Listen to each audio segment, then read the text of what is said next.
Not immune to engines, huh? Leo said. Booyah! Then he fell to his knees, his head buzzing.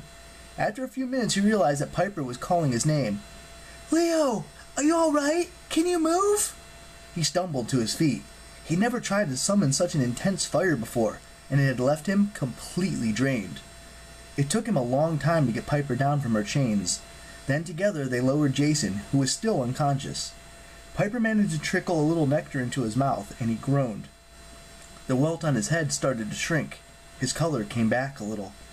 Yeah, he's got a nice thick skull, Leo said. I think he's gonna be fine. Thank God, Piper sighed. Then she looked at Leo with something like fear. How did you... The fire... Have you always... Leo looked down. Always, he said. I'm a freaking menace. Sorry, I should have told you guys about it sooner, but... Sorry? Piper punched his arm. When he looked up, she was grinning. That was amazing, Valdez! You saved our lives! What are you sorry about? Leo blinked. He started to smile, but his sense of relief was ruined when he noticed something next to Piper's foot. Yellow dust. The powdered remains of one of the Cyclopses, maybe Torque, was shifting across the floor like an invisible wind was pushing it back together. They're forming again, Leo said. Look! Piper stepped away from the dust. That's impossible! Annabeth told me monsters dissipate when they're killed.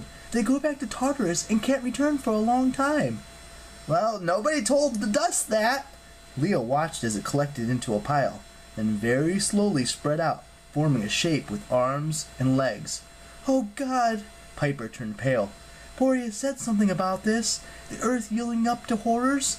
When monsters no longer stay in Tartarus, and souls are no longer confined to Hades. How long do you think we have?